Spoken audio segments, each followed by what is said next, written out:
Since that 4-1 defeat against Newcastle, I kind of feel like reality has kicked in now. After the mini highs against Spurs and then Man City, I feel like that bubble of hope has kind of been burst right now, and you know, due to those reasons, I do not know what to expect against Brighton. It's my birthday today, and all I want this week is 3 points against Brighton. Like, am I asking for that much? But at the same time, I think it's very easy and simple to be like, oh, we must have high expectations. We must demand this team gets 3 points against Brighton.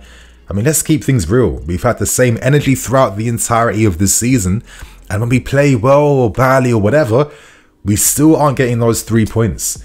I think right now it's kind of a waste of energy to have these high expectations. I think we have to take everything by a game-by-game basis. I think as a fan base, we still need to learn more about this squad and this club right now, because we've seen the promise. We understand they're a young team that do need time. Pochettino does need time. Sacking him to hire someone else is just repeating the cycle, and this cycle is spinning and spinning and spinning and going absolutely nowhere. And I guess if there was ever a time during any season, it is during the infamous winter break, and this month we have 7 games on the bounce. It's intense, it's crazy, and throughout our recent history, this period has been the make or break part of every single season. When we're set to win the league, we're successful during this month. When we're not going to win the league, we kind of fall off. And if we're struggling to secure Champions League football, we do see the signs of results during this month. So I do think that throughout December, we will learn everything we need to know about this club, these players, this squad, and our manager. And as I said in that preview versus Newcastle,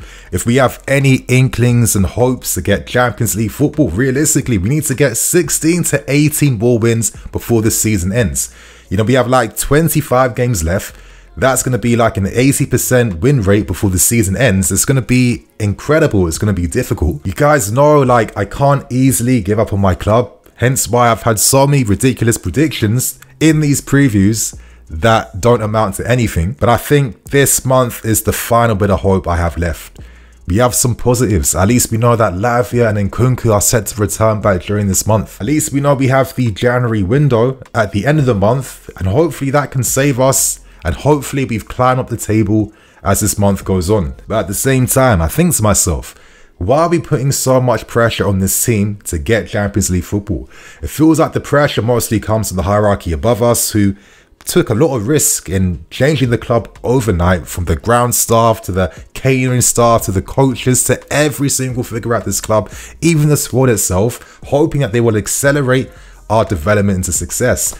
But I think we're realizing that if you want to build something strong, you do need time, and it feels like as a fan base, maybe we can accept that we need more time compared to the owners right now. It doesn't seem too conducive to enforce this pressure of Champions League football, and I think it's quite obvious that this team is still struggling. They're building confidence. The prep wasn't necessarily perfect during pre-season, and at some point, don't we just accept the consequences that come when you invest all your money into signing young players that need game time to grow, that need to feel that confidence in their game? And I say this because we've signed tons of incredible under-23 and under-22 talents, but I think realistically, they're not playing alongside like a seasoned, experienced, world-class core of players, right?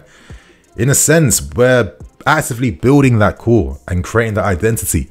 So when you don't even have those staples in your team, can you really demand this type of like success right now? I'm not too sure. We're a lot closer to the relegation zones compared to being closer to Champions League spots. But again, this is the month of hope, and if we hope to do anything, getting a result against Brighton will be key, and hopefully we can take some confidence from the fact that we beat them during pre-season and we beat them in the Carabao Cup. So my friends, in today's preview, I'll be breaking down press conference, team news and lineup. That's all. Hope you guys enjoy. Only hit the like button if you feel positive about getting a result. But before we get into things, today's video was brought to you by Parimatch UK. How would you like the chance to win a £50 free bet?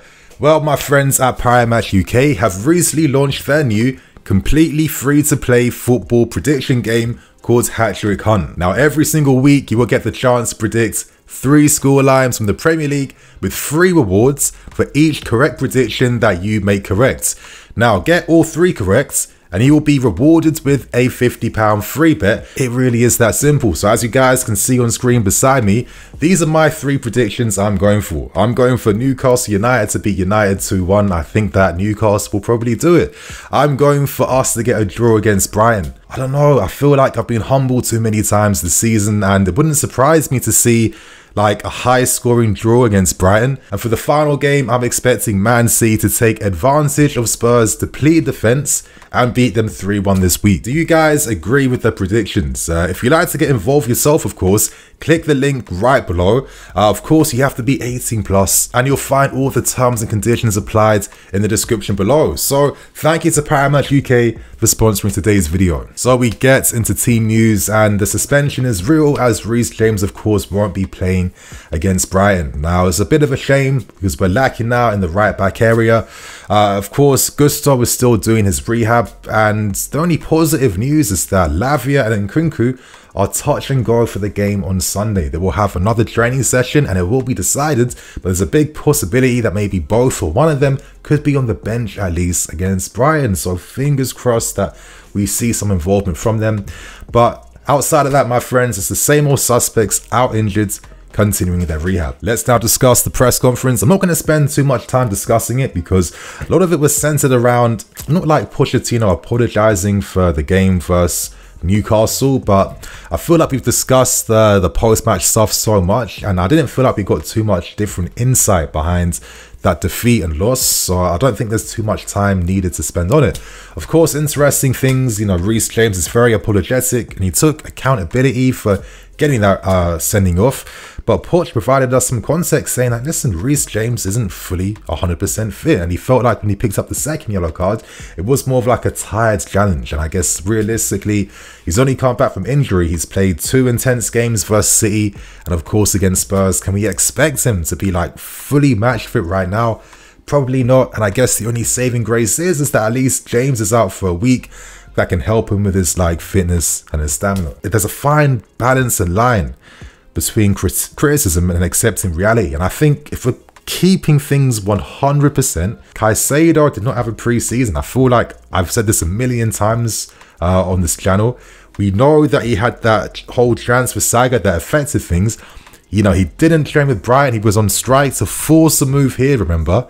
He didn't have any pre-season under Pochettino. And after that, he still had these small little niggling injuries that have kind of killed momentum a little bit. So I think we're looking at Caicedo that is not at his most confident best in terms of his body and in terms of his ability on the field.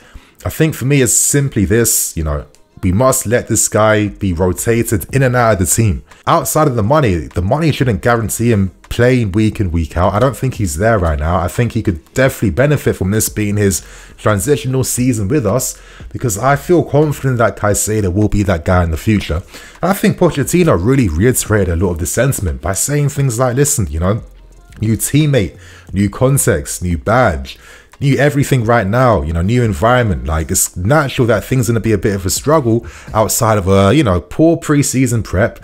And of course, these little injuries and these international break periods. I feel like it's a detail that we can't ignore. But at the same time, the reality is that Caicedo isn't being this dominant midfield enforcer that the team does need.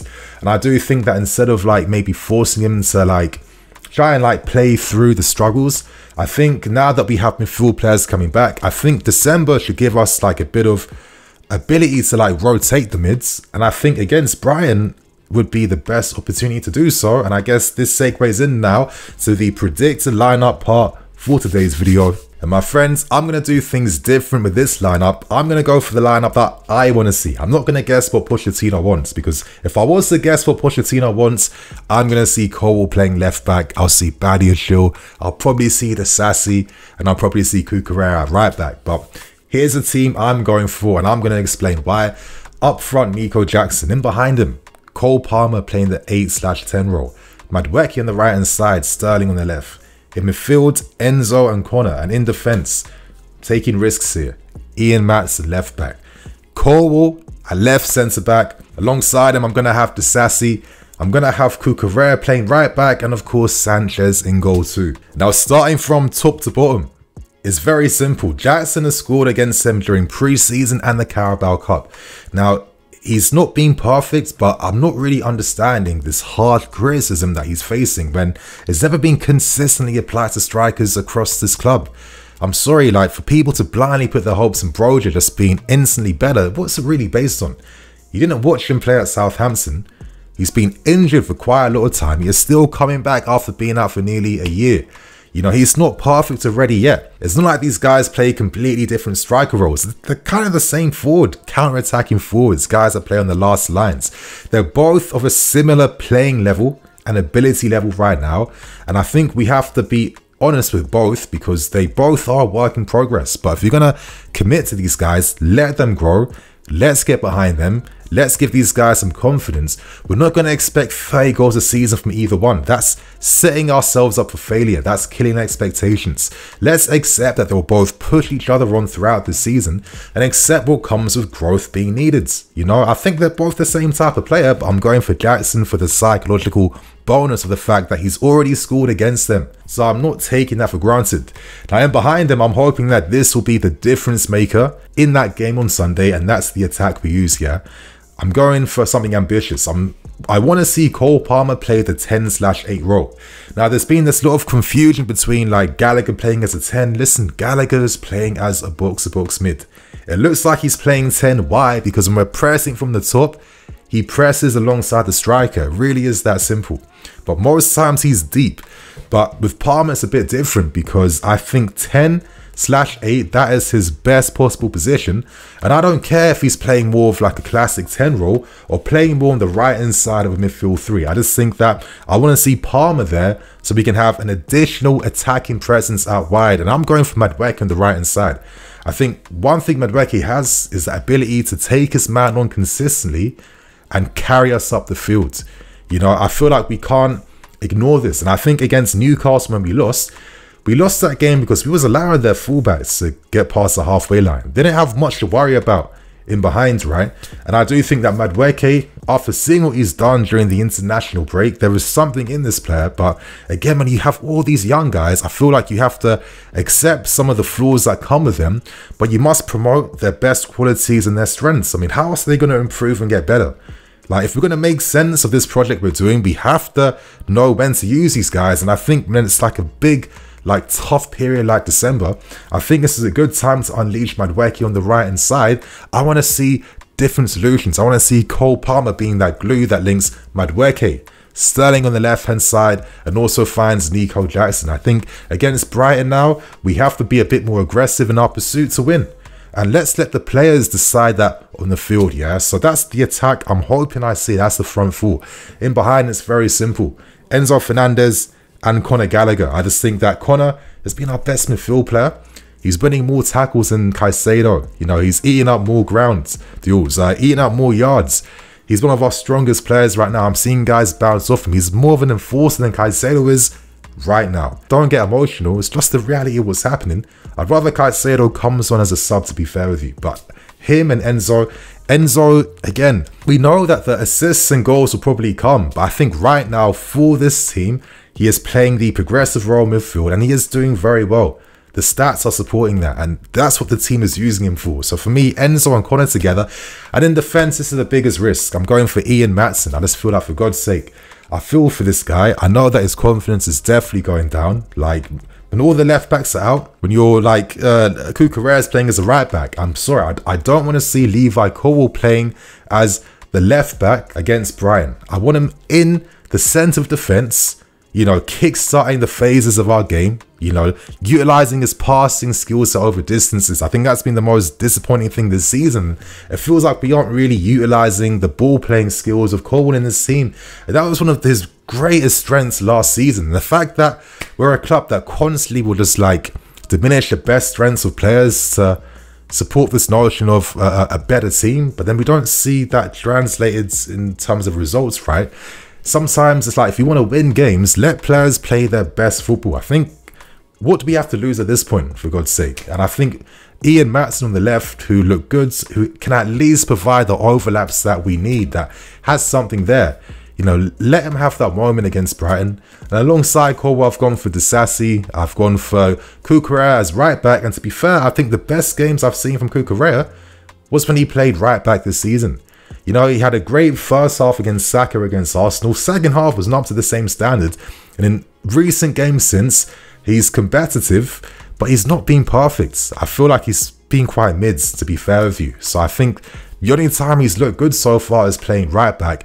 I'd rather he's there, and if Cucurella is going to play right back, I need to have an attacking winger in Madueke on the right hand side that can carry us up the field at times too, yeah, and obviously Sanchez and goals. So that's my predicted lineup, my friends.